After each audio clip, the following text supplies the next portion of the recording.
News at Noon with Jeffrey Smith. The News at Noon with Jeffrey Smith, right here on the Regis Choice and the People's Voice, AM 1370, WLTH.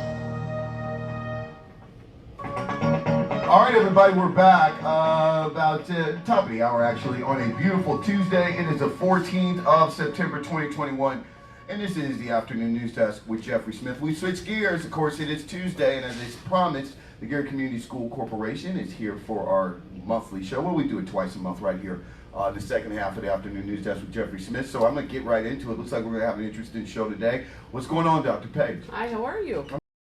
Doing all right. Good to see you as always. Yeah. Why don't you brought some guests with you today? I did. I brought some of our great colleagues here from both the school and central office. I'll let them introduce themselves starting here.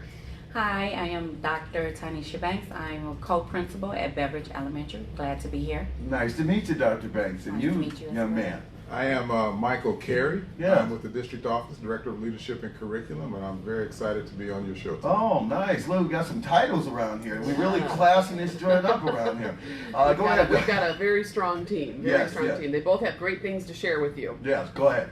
Okay, so I know that she's going to talk about some of the things that are happening within the school settings. I'll let her start, and then we'll move into some of the district-wide initiatives. So. Absolutely. Okay, so I wanted to share like a big initiative that we're currently doing at Beveridge, which is our STEM certification process. We are 1 in 3 schools in the district that are seeking our STEM certification with the Indiana Department of Education. The funding through the referendum has really helped us to provide our students with the resources as well as give them the experience to learn about career opportunities through STEM. We have 3 community partners that's helping us with this initiative. The first one is Purdue University Northwest. They're college nursing students. They come in and provide activities. They provide lessons around healthy eating for all of our students. And during that time, towards the end, and really working in tandem, our students will collaborate to create a community garden, which is pretty cool. We have another partnership with Starbase of Indiana. They provide STEM workshops for our students. Now, what is Starbase for the company itself? What is that? Starbase is, they really focus in on STEM, so they really try to push and promote STEM in school. Also, they're like an educational resource. Educational resource, yes. So they partnered with us because they heard that we are trying to become STEM certified. And so within the last 2 weeks, they have been in our building. They worked with grades 3 and 4 this past 2 weeks. 3rd grade learned about robotics. They learned how to manipulate robots through coding. 4th grade now, what grade was this? Doing the 3rd grade, yes. So they had little robots all around the library. And it was very exciting just to see them engage in that process. 4th grade, they learned the scientific reasoning behind the tornadoes and storms, and it was real cool just to watch them to create inside water bottles, tornadoes and lightning.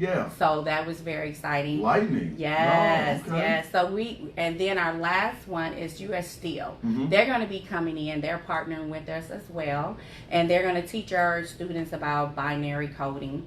U.S. Steel. U.S. Steel. U.S. Steel. So they come through.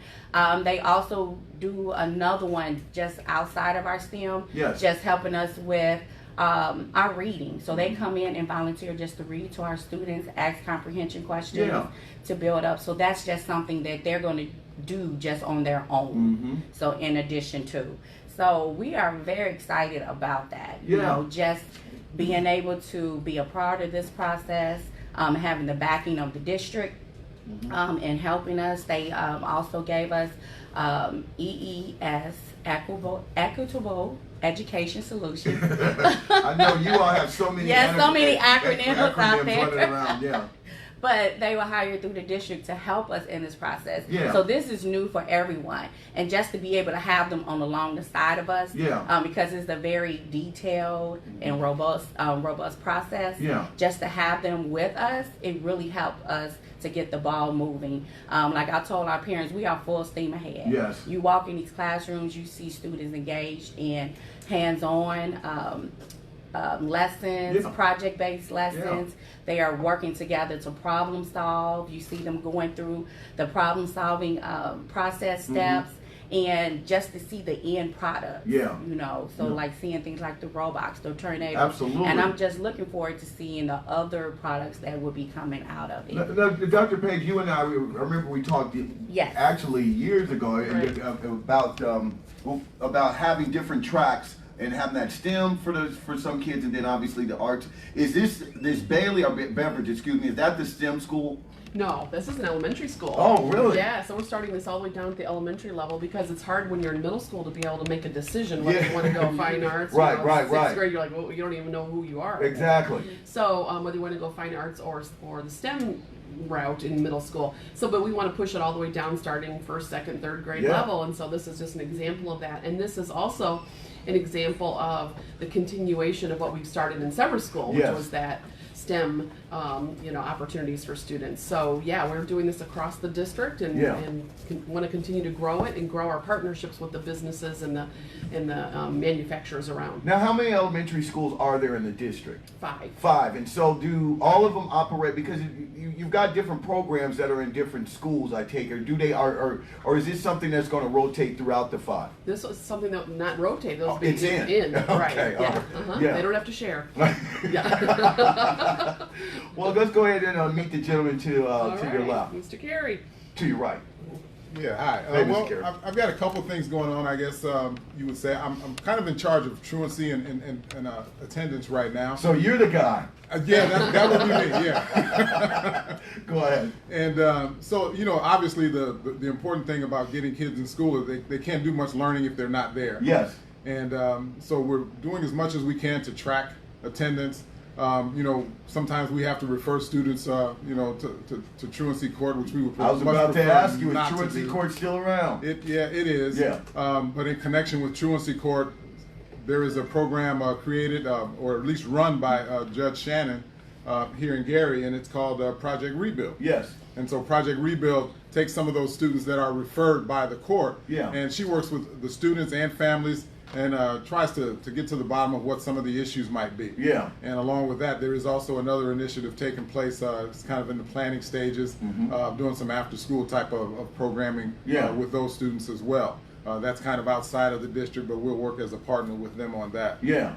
So our focus is just to get kids in school on a consistent basis so that they can benefit from what the schools can provide, because obviously we have good teachers and good educational programs, but we need the students there on a consistent basis so that they can benefit from that. Now let me ask you this, because you said a good point, and I think Dr. Page was talking about it when she was talking about getting back to in-person learning, but because a lot of these students can't learn if they're not there, and you are, I look at you, meeting you, and that's why I said you're that guy. You're like the logistics, because obviously, the district needs their students in there, and so I want to ask you, what are you finding? I mean, as we get back and we're transitioning from the pandemic, has it been a challenge to kind of get attendance consistently back to the levels maybe it was? Or are parents now that they know how it is to have their kids at home, are they willing? Are they putting their kids in, dropping them off in droves even when it's not school in session? Well, the majority of them are in school. Yes. But we do have quite a few actually.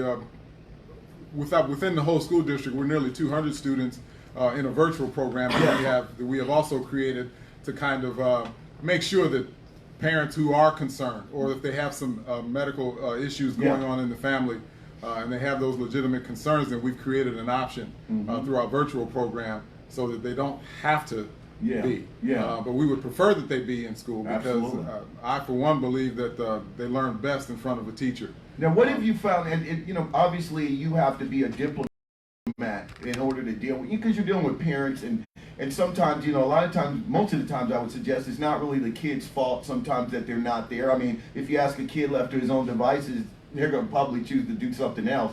So what do you do when you go out here and you find a repeatedly absent child, or you find out that, we might want to do a little investigation, see get to the bottom of the problem, as you said.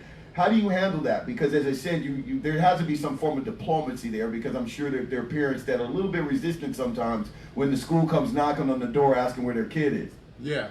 Well, the school, as we are just getting underway in terms of school, we haven't had a lot of contact. So the schools will definitely get on the phone and they'll call people. Yeah. They'll call parents and they'll have conversations with them. I haven't been a part of a lot of those conversations as yet. Yes. Because we're still going through kids that have not shown up and trying to figure out what our numbers are exactly. But yeah, it's not the easiest thing in the world to do. But we also want to be available for parents who are struggling. If they have legitimate issues why the kids aren't coming to school because there's some family issues or some medical issues or something else going on, and we want to be able to find out and talk to them and find out what those issues are and see if we can be of some assistance to them, to maybe find some resources that they might need within the community, or some contacts and people that we know and organizations that might be able to help. So our desire is to help them solve whatever the problem is or whatever the barrier is. We'd like to help them knock that barrier down. Now, go ahead. Schools have a checklist that they have to go through first before it even gets to my friend over here. Yeah. So when he says that he maybe not necessarily has had contact with them, the schools have to go through probably 5 or 6 or 7 checklists. So before it even gets to him, before they're considered a chronic truant, and then it's referred to another department. So the school secretaries are calling, the principals are calling, the FACE liaisons are calling, our SRO officers might be going out. They have to go through those steps first. Yeah. And then they give it to him if they've had no success. And then he goes through and makes sure that all those things were checked off. And then he starts with the judges and the probation and all that type of stuff. And then it goes into another level. Yeah. Because there might be consequences for the parent. Because we're obligated to turn it over as a chronic truant, and that parent then could be be held as neglectful of not getting their kids to school, which is a problem for the parent and for the kid, and certainly we don't want that to happen. That's like the last resort, but in some cases that's the only resort in getting those kids to school. Because the reason I was asking, like years ago when he brought the program back, I had Commander Carey Rice, who was on we were over at the other station. That's how long, the other building, that's how long ago it was. And he came on the show and we talked about, him wanting to bring truancy court back. And he was making the case that obviously it's the last result. But the reality is that he wanted to make sure that parents understood it was important to get their kids in school, to get that education. And so how's it been looking? How's it working? Have you been to truancy court? Have you seen it work? I haven't yet. It's on my agenda to go and just to see how it works. I've spoken with Judge Shannon on a number of occasions, so she and I have talked, but I have not seen it myself. I'm looking forward to it. I am going to go. You want to see? Come back one time. Let me know how it works, because it's one of those things it's a necessary part of the mechanism. That's right. It's a necessary part of the cycle. Some of what the kids have to go through, unfortunately. Now, I would like to just find a way to impress upon people to avoid it.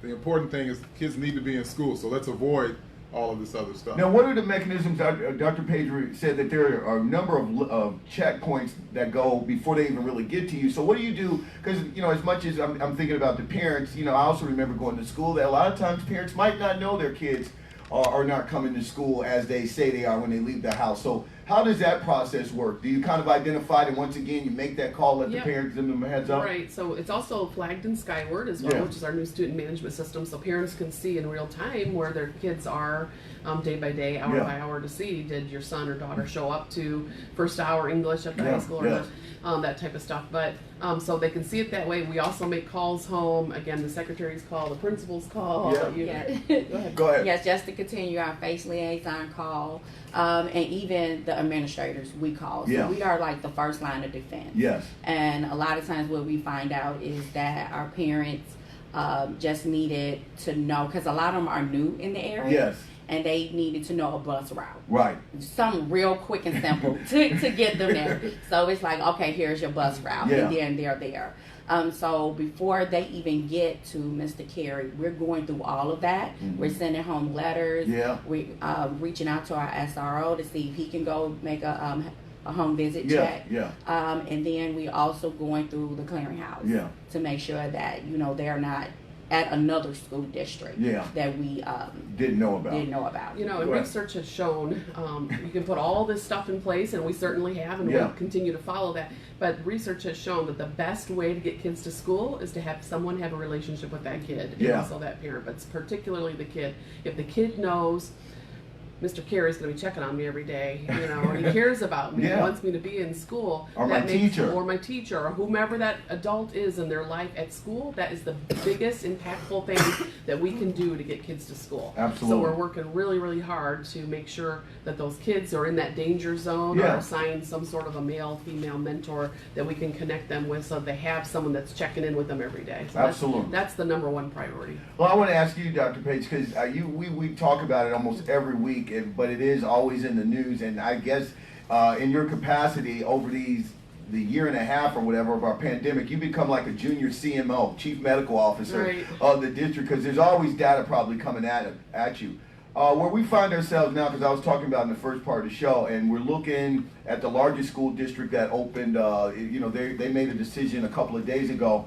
You know, when you have the 12 and unders, still unable, and I want you to weigh in on that, because we're talking about elementary school, 6th grade down, that there's no vaccine available for them. Teachers, you know, the teachers and staff some people are walking off, some people are not coming.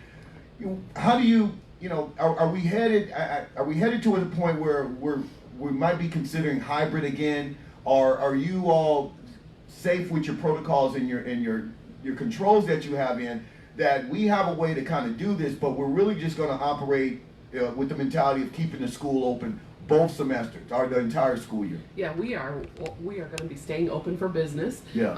We feel like we're doing a good job of managing the COVID protocols. Our numbers have been low, comparatively speaking, when you look at the rest of the districts, and I attribute that 100% to the fact that we came back masked up the very first day of school. We, unlike what some of the rumors are that you've heard, we are passing out masks left and right. The principals are all receiving copious amounts of PPE. I think we got another shipment yesterday. Yes, we did. And so we've got thousands of masks. Kids can have masks. We've got water. We've got spray stuff. We've got all the buildings being fogged regularly, etc. Now, are we perfect? No. No, nobody's going to be perfect, but we feel like we're handling it very, very well, and our numbers are low, and we're going to stay open. No, because I wanted to kind of illustrate that, because I thought, you know, I was thinking about this maybe a couple of days ago, to be honest with you. I was thinking about you all. And when you're in a city, I think they did, this was maybe a month ago I was talking about it, and they did a poll of Lake County, and they found that the younger people, about 30 and under, in particular young people, 23% were running around here vaccinated, 23%. And so I don't think people have to appreciate the fact that not only you being a public school, that it's pretty much a crapshoot every time you open the door for the school day. When you have, you know, 23% of that population coming in, you don't know where they were the day before, and you have to stay vigilant. Is that what you find? Yes, and I totally agree with what you're saying. We are what we call like the mass police. To make sure that every child, before they come across that threshold, they are masked up. So you will see administrators, staff members right at the entrance as kids are coming out their vehicles, making sure that we are either telling them to pull up their mask or repassing it out. And knowing that our younger ones are not able to get vaccinated, it makes us even more intentional with making sure that we are adhering to our procedures. Well, give me an example, because you're at the elementary school. Once again, I think we have to appreciate that, where the kids are running around unvaccinated, 12 and under. What is your cleaning schedule like? I mean, I'm sure that you all are at a fever pitch compared to maybe a little bit, the high school can kind of lax it up. I'm not saying that they do, but when you've got young elementary school, there is no vaccination. They can't get it even if they want it, so you have to step it up.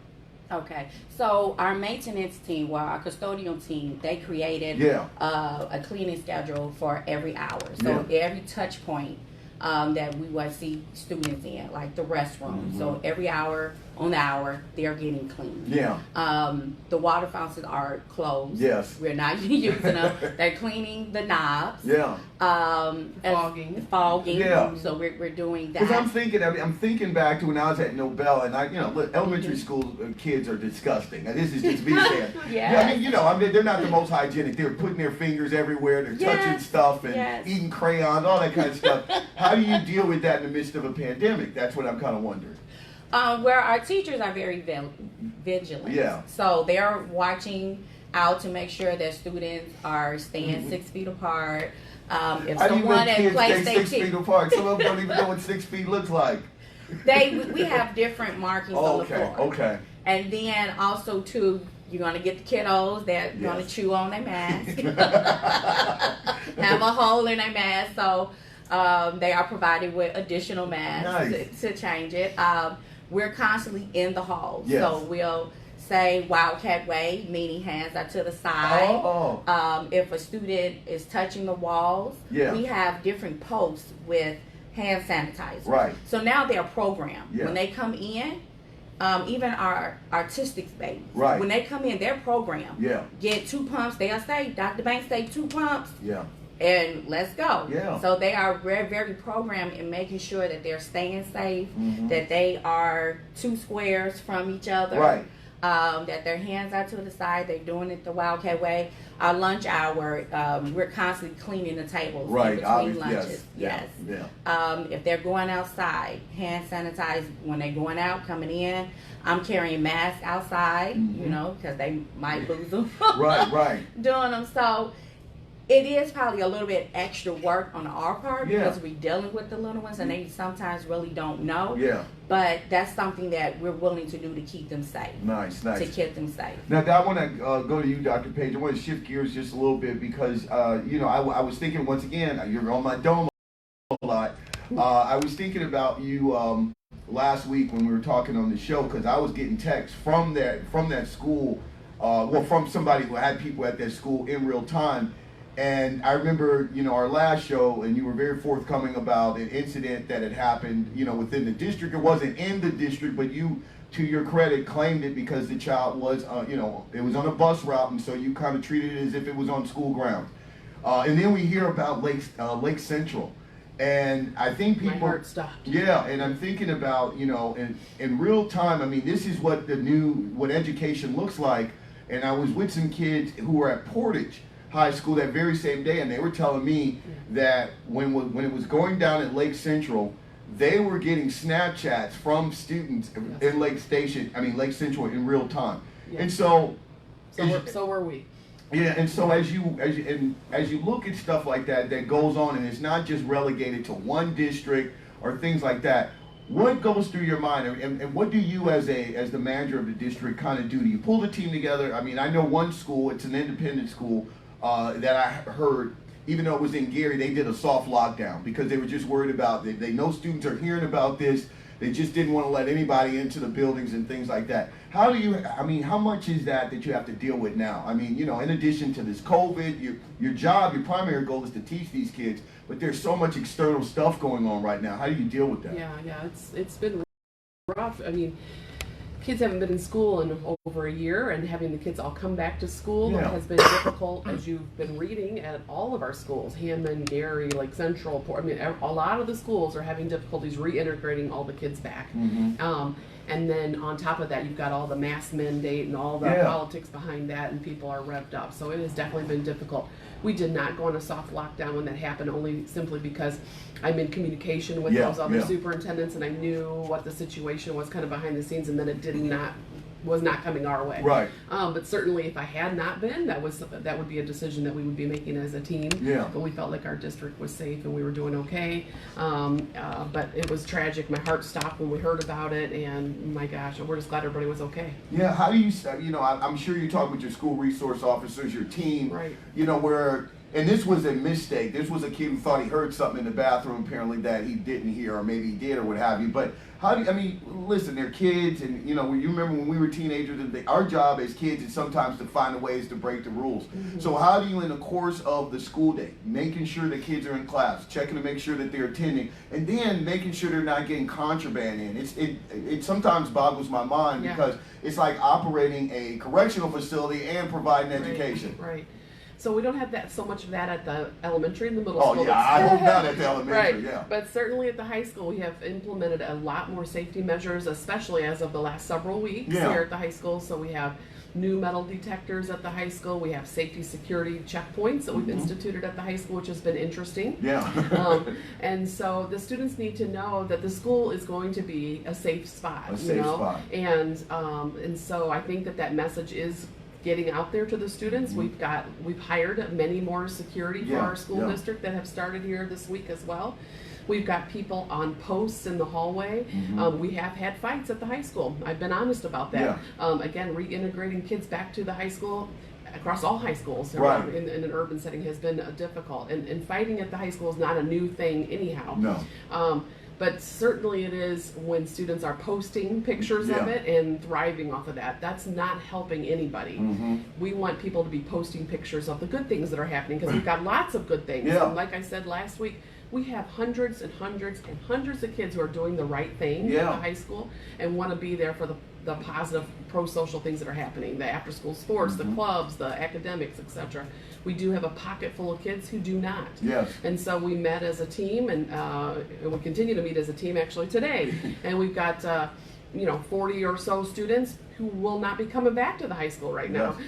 They're not welcome back, and they're going to be going to an alternative school that we just formed, and it'll be housed at the CTE program in the evening, and those students can go there for their education until they decide that they're able to come back to the high school under our rules, and that it's going to be safe for them and for the other students at the high school, because they're simply not going to disrupt the school anymore. Now, how do you do? Let me ask you, I've always wondered this too, because this did not happen when I was in school, but my dad was a principal, and I remember when he'd take me to school with him, he had what I used to call the treasure chest. There was a drawer in his office where it was all the contraband and all the toys and stuff that he took from kids. And, and now we're dealing in a world in which phones and tablets are a part of it. And so I wonder, what is it? Does the district have a policy about kids bringing phones into schools and into classrooms, or do you leave that up to teachers? Because I'm sure there's some teachers that want no phones whatsoever while they're in class.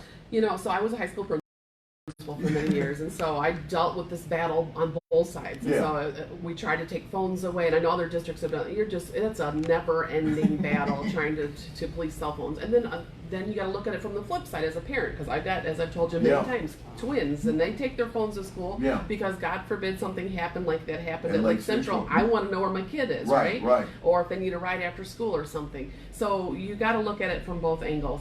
But the kids who are bringing the cell phones to school also have to do so responsibly. And it's our job also as the teachers and administrators to tell them what those responsible things are. And we have. They should not have them out during class time. They should be away. They should be on mute. That type of stuff. So that's a social learning tool that we continue to teach our students. And if they abuse it, then their phone privileges will be suspended. That's why I want to get your input on this, because I think it's amazing. It speaks to our civilization and mankind, because elementary school kids, little kids have cell phones now. How do you deal with that? Because they don't, if they don't keep their eye on it, they're going to lose it. So how do you deal with it? So our parents know, as well as our students know, that if a student brings the cell phone to school, it has to be placed up inside their book bag. We do understand that some of them are latchkey kids, and they need to be able to have their cell phones to, get in contact with their parents or rides. So, as Dr. McNulty say, instead of trying to fight that battle, just set those perimeters for our students. The ones that do break them, it's just a simple calling home and just reminding them. That's all you need is just one example. But we really don't have that much of a problem. We'll see it in the 5th graders. Those are closer to the middle school age. But if you set those parameters and they know it and you stick to it, it's fine. I want to talk about some good stuff now. Let's switch gears down. I know you want to get some stuff out, Dr. Page, and you and I were talking about it. One of your associates was snickering. She thought it was funny. But I want to give you congratulations on the way you all started your football season. Yay. Unfortunate for another school in this town that played you all, but what is that new field and that new facility and just new attitude? What has that done to the morale of the school? I mean, because you're there all the time, I was watching little posts, and I follow Facebook, and they follow me on Instagram, and so they were over there. I mean, people were just absolutely going out of their minds with the start of the school year in prep football. So, I mean, what did that mean? I mean, that track, that football field. Well, I think that, obviously the track's awesome. Yeah. Football field's underway. The tennis courts are being done right now. They'll be done in October, so that's awesome. So I just think when the boys came out on the football team with their new uniforms on, they had a little swagger about them, you know? Yeah. And that's good. That's what we want. And it continued on. And so when I see the boys in the hallway and the girls on game day that got their little stuff on, and they are proud to be on the team. They're proud to be representing the school, to be not only great athletes but good student academically wise as well, and leaders of the school. And that's what I keep saying about the 40 or so that have been disrupting the school. We're looking at the others who are not. They need to be leaders in the school and say, hey, we're not doing that here, man. We are not doing that here. And so many of them have, from the basketball team to the football team to the cheerleaders to some of our other clubs. Those kids are stepping up and telling the other students, this isn't where we're doing this. And that's starting to permeate, so that's a good thing. Now, has this inspired, because you and I have talked and done the show for a couple of years, and you've always talked about not just sports, but about expanding other activities, extracurricular. And so when you see the response by the students, and I'm assuming, I'm just telling you from what I've been seeing, that people have been kind of hitting me and poking me, and you're seeing the morale. And I've never, I'm not in the schools like you are, but it just seems like there's a morale boost that is going on in the school year. I mean, after all, they had a great year last year in basketball, and the football team wasn't that bad. And now they come back, they've got new facilities and a little, new uniforms, a little bit of swag. You can see that there's probably interest in spilling out to start in other groups. She brought up robotics and things of that nature. So what are we looking at there? Okay, so we've got golf. Oh, we got golf starting for the girls. So we've got a golf clinic, I guess you should say, starting first tee. And I'm going to tell you, it's the girls, it's the 28th, 29th, and 30th. We're going to host it at the Lost Marsh. So any girls that are interested, we're doing a call out. So you come out for the first tee, and then that'll move on to a golf league as we move forward. So that's new to our school district as well. We haven't had that in a while. So that's exciting. We already talked about the tennis courts, and then we have a lot of the extracurricular activities that will be starting here shortly, as far as like the math bowls, and those types of things. So we'll be competing against other districts. But yes, we see lots more kids who are interested in being involved in these clubs and sports. The issue is the busing. Yeah, it is. And so we need some bus drivers still. We still need 5 bus drivers. I gotta say a huge thank you again to the pastors who have been helping us out. We got 8 right now driving for us. 8 pastors. And they have just been wonderful. So we appreciate all their help. What about the city? Are they? And the city is still driving our high school students. We actually have some other students who are riding it as well. But yeah, it's, the partnership has been wonderful, but we still need 5 bus drivers. And I know that Illinois Central, our bus vendor, services other districts all over the place, and they're short as well. But all we care about is ours. And so I need 5, and we're looking. We've got bonuses for those drivers and so forth. So we're looking for anybody who's wanting to be a bus driver for our kids. Yeah. Now, have you reached out to like ex-alumni from the district? I mean, they're young people. I mean, you're right. We've reached out to everybody. So if you know anybody, there's a signing bonus that's posted on our website. They have to get certified through Illinois Central. And then they can start within about 2 weeks. But yeah, it's not a bad job. A couple hours in the morning, a couple hours in the afternoon, or you can do more hours if you're interested for extracurricular and sports and things like that. And so I would assume that kind of slows the progress of getting all these clubs. That's my point. Is we can't get the kids home. Or back and forth. We were just meeting before this meeting about we've got 40 kids at Carey Middle School, did they say, that's playing football, and 10 at Bailey.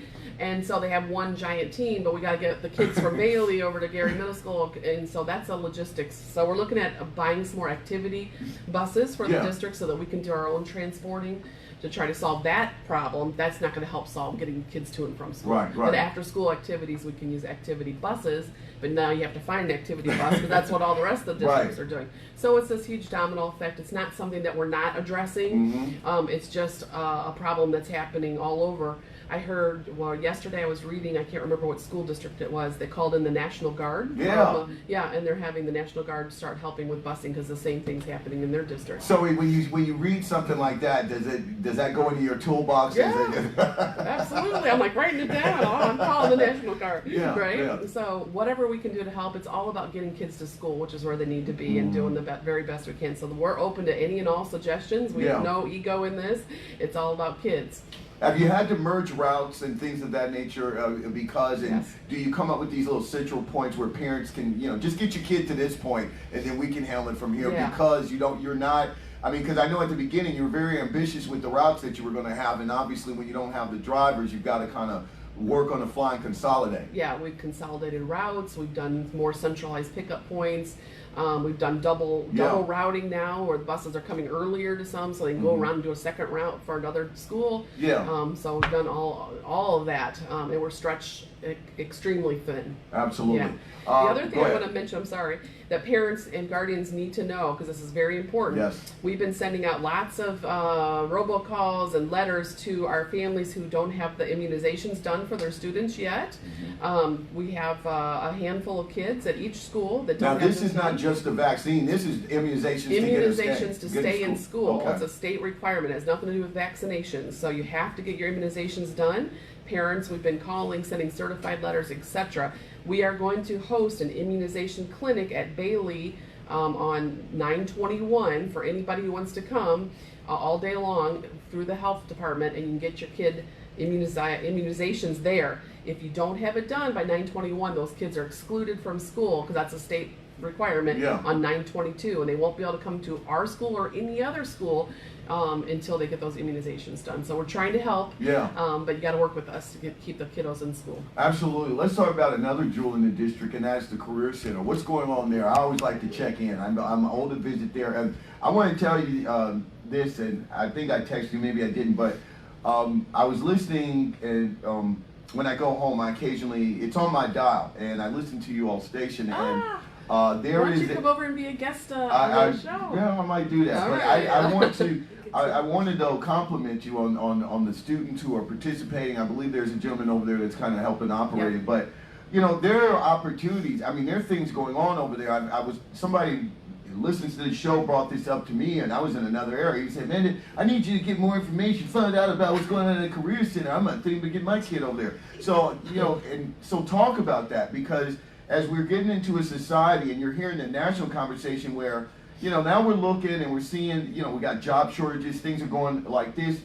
People are talking about maybe not even looking at four-year colleges as an option. The vocations are getting hot now. Right. And if you can get a skill set that is mobile and things like that, a lot of people are looking into that. And so they're looking at places like the Career Center and things like that. So what's going on over there? So the Career Center is exploding. Yes. The vocational opportunities are exploding, as you mentioned. You can't find hardly a contractor to save your life these days, And so any student who has any inkling that they might want to do this, they should take advantage of it starting in 7th to 8th grade, start exploring it so that they're ready to go by the time they get in high school. That doesn't mean you still can't go to college. Right. You can do both. Right. But leave with a paid certification and go to college, or take the vocational route and then decide later on. But certainly Make some money before you go into debt. Right. Get a paid certificate, while you can, because there's some great opportunities for jobs once you leave high school through the Career Center. And we've got lots of strands. We're continuing to add strands. Yeah, that's what I was going to ask you. Think about it. The possibilities are endless. Like I said, this is a hot talk right now. You watch, a lot of financial channels and things like that. They're even looking, because the labor market is absolutely shifting right now. And so you're seeing these vocations. You're hearing stories about, guys or parents who have had debt up to $100,000, and they've had a son or daughter that has gotten vocations starting off like $90,000, $80,000 with no student loan debt. And so, situations like yours and Career Centers are what I was hearing people talk about. Schools are now really starting to go back and look at and actually start to divert resources there. Exactly. So we've got the solar panel thing that we started this year that Yeah. was full immediately, and they took several of our kids, and because they had 2 extra slots that they couldn't fill in the community, they gave 2 more to our kids. Right. So that's wonderful. So we've got, you know, that, graphic arts, the culinary, cosmetology, Yeah. etc. So we've got many opportunities for kids to explore, and we'll continue to add strands. We've been meeting with many of the local businesses here in the community. I met with the mayor and said, please let us know what new businesses or Right. even existing businesses can't fill their workforce, and we'll build a strand for them so that the kids are ready to go when they leave high school. So we've got lots of interest, and because of that, we're building like this business consortium Right. that I've been talking Yeah, about, so that we can meet monthly and they can say, this is the job skill training Yeah, we need. yeah. These are the soft skills the kids need to have. They need to be able to know how to call off work. They need Yeah. to know how to dress for work, how to have an appropriate conversation, what to do with their cell phones, all that kind of good stuff. In addition to the actual skill of the job. So, Have you had any outreach from the unions? Because, you know, that's also another thing, in particular in this community, we talk about is that a lot of people feel that they don't have access to the unions. But when you all have programs, like there's only 2, it's you and another city that has some of the major ones. I would assume that the unions possibly would be looking to partner with somebody like you or the Gary Career Center. Yeah, we have been talking with the unions. Nice, actually. look at you. Yeah, so, Great minds. Yeah, of course. So yeah, they're very interested. They are also seeking people that can come and join their union, be part of their workforce. Yeah. They're hurting just like everybody else. So we've had some great, robust conversations, and we're going to continue to do that so that we can be a feeder for them. Absolutely. Yeah. 20 minutes after hour. Go ahead. What else? Okay, so I want to talk about tomorrow is the ADM count day for all Nice, districts. yes. Unlike, I think someone said the other day that we're missing 1,300 children. That's not the case at all, so I just want to make sure I said that out loud. The number evolves as the weeks go on, so that might have been a number that was said several weeks ago, but that's certainly not the number. We have some students that we are missing. All districts have students that are missing right now because of COVID. There's kids that just have never returned back to school, especially in an urban setting. Some kids left and moved. And so we continue to track those students, but we certainly are not 1,300 students down. How are you affected? I was doing a news story this morning, and they were downstate. This probably won't happen in January, but it's one of the things that's moved to the front of the legislative agenda, and that is something that I'm sure affects you in some way, and that is the kids who have been quarantined and are still in the district not being counted as being in the district. I don't know if you've heard that conversation. It was in the newspaper today. They were talking about possibly going downstate and changing it because schools are not getting credit for the students, and obviously I think they had a dollar figure about $5,880 some dollars per student that they get from the state, but school districts were not getting counted because there might have been some students that started off and they just went into COVID protocols and they were not counted as part of the student. Have you all had conversations or had something like that happen?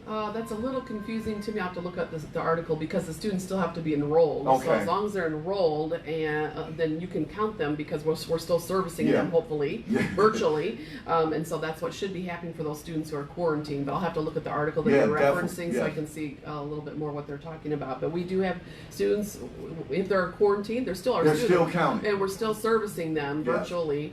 Or if they chose the virtual option, again, they're still our student because they're doing that at home. So So I just thought I was like, if anybody's getting hit with this, it's probably you all. Now, students who chose the virtual option, those 200 students, we don't get the full ADM. We only get 85% of the funding for those students, and that is difficult, and that's going to affect all school districts across the nation because that's a chunk.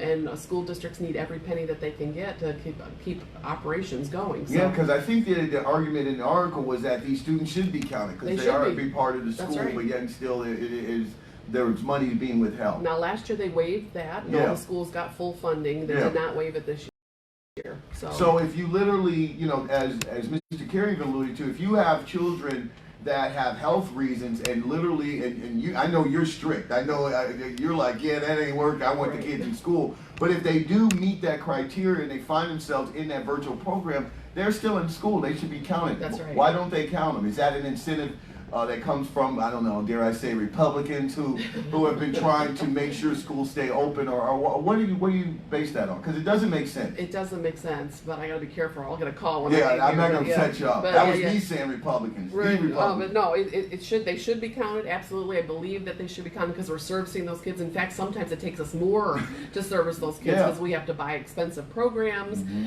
We have to have independent teachers assigned to that smaller group of kids. Yeah. So it's more obviously costly for us to service those types of kids than it is in person where you're seeing 20 kids at a time. Absolutely. You know, so Yeah. it's It's a challenge. it's a challenge, yeah. Another challenge. Go ahead. But we're going to get there. I did want to say that we were the only school in the region that got awarded the after-school grant. Nice. To the 21st century. We are partnering with the YWCA. It's a $1-something million grant to provide after-school tutorial services and programming for social emotional learning opportunities. I do know that there's transportation money set aside, and they've got some vans and buses as well. So we are partnering with them. So we're really excited about Nice. that. Yeah, that's a good opportunity. We are going to take like the first 100 kids at a time who sign up for that. So I do believe that the applications are open now, parents and guardians. So if you're looking for after school tutoring or programming, they've got a whole, it's not just tutoring, there's lots of opportunities. So look on our website, and if you're interested, fill it out because it's the first 100. Yeah. And then once it's filled up, then we'll see if there's capacity to add a couple more. But Now, what's the age range for this? K through 8. Oh, K Yeah, through 8. K through Okay, so 8, what right. about high schoolers? High school is not yet. Okay, Yeah, okay. Yeah. The Bailey roof is 90% complete. Mr. O'Quinn wanted me to make sure I told everybody that because he's been working hard on all of our facility updates. So the Bailey roof is, all the classrooms are done, and they're finishing up the gymnasium, I believe he said, and it'll be done next week. So Nice. ACs are on at all the schools except for Bailey. Bailey's AC is there. Yeah. They got 10 guys at the building as we speak right now installing the electrical, and it's supposed to be up and running by Monday. So, Yeah. Well, that answers that question. How many guys it takes to put in 10 an guys AC? apparently. 10. They had 5. Now they've called that 5 more. So I'm not sure what that's all about, but we're going to get it going. Yeah. So that's the main stuff that I had. Did you have anything else, Yeah, go Mr. ahead, Carey? Well, we could talk about restorative practice. Yeah, because- let's go. You're because ready for that. You know, that's one of the things that I think is real critical, even in terms of truancy and kids being in school. Dr. McNulty talked about building relationships Yes. with students, and I think we've been training some of our staff people in the process of instituting restorative practice in our building. Right. So we did our administrators over the summer. We did a small group of people, a few people from each building. Yeah. We just did a couple of weeks ago. Yeah. So we can start to implement that in our school buildings. And what I have impressed upon the people that have been trained is to really look at being proactive with it and not waiting for some type of a crisis or some type of an incident where a kid is in trouble and now we're trying to solve a problem that's already occurred. Yeah. But to be on the lookout for if problems are starting to brew. We know our students well enough, we ought to be able to see when there's something's are not right. If the kid is angry about something, there's generally a reason. Yeah. And we need to be thinking about, what we can do proactively to maybe head off some of the things that are occurring. So Now, I want to ask you, because this, goes back to the phone thing, Dr. Page, and you emphasize that the one thing you want kids as well as the parents to know, and the community, is that the school is going to be a safe place. That's what you're going to do. And so I want to ask you, because it comes back to the phones, and when you look at the kids in high school, and school is already enough. I remember when I was in school and the emotional roller coaster you would go on. If I didn't get this girl to sit next to me, I gave her a milk. She why is she doing me like this? But anyway, you got that, and then you throw in social media and all the little things and the bullying and things like that. So how do you go out here and make sure, because as truancy, school might not be for some kids a good place to be. They've got all this other stuff. They don't want to be there. They might feel they're being bullied or things like that. So how do you kind of stay in front of that? Well, you have to talk and you have to communicate. And one of the things that I think is critically important for us as school staff people is to listen. Yeah. Kids are always saying something, and they'll, if you take the opportunity to listen, they'll tell you things that you wouldn't even imagine. Probably some stuff you don't want to know. But when you listen, you can pick up on things, and you can find out that there's a problem here or a problem there, or they're concerned about this. Right. And when they start to build a relationship with adults who are directing them in the right direction, they tend to change. Yeah. Because they have a relationship with that person and they trust that person. So I think it's all tied together. See, I wish I had a guy like you, because I think I used to go through 70 cents. Because, like, you get a lunch, it was 35 cents. So I would go buy 2 lunches, get 2 milks, and I'm over there trying to, get my girlfriend. working it, and huh? I'm working it, and by the end of the day, she's walking home with somebody else. I didn't have anybody to talk to. Well, I wish you were around. 48 minutes after the hour. We'll go to the phones in just a second. Any other stuff we want to cover? No, I'm just glad to be here. I was unable to make Jay's Breakfast Club Yeah, yesterday. I had a yeah. personal day yesterday, but I understand a couple people were missing me, so I'm glad to be here today. Yeah. Glad to be able to give out the messages that's really happened in the district. Yeah. We got some good stuff happening, good sporting events coming up on the Absolutely. pike, so please come and watch us. Please come and be a guest speaker over at our radio station in Will do. CDI. Will do. I'm going to take you up I on know that. you have. And you still haven't done the aviation. I know. I've got to do that. Let's go to, you ready for a phone Oh, call? sure. We have 52 minutes after now. Call, how you doing? Good afternoon, Hey. Dr. McNulty. Yes. I am so happy that you're continuing with the science and math approaches, and very happy to hear about the career center and what you're doing there. Thank you. Please come and visit when we're back open for guests. We would love that. Yeah. Phone lines are open. We got a couple minutes to get your calls in. 219-885-1371. How's the ambassadors going? I'm always going to check with you. You're looking great, so obviously it hasn't driven you to pull your hair out or anything. That's like why I got my hair up. So, ambassadors are going well. It's a great group. Yeah.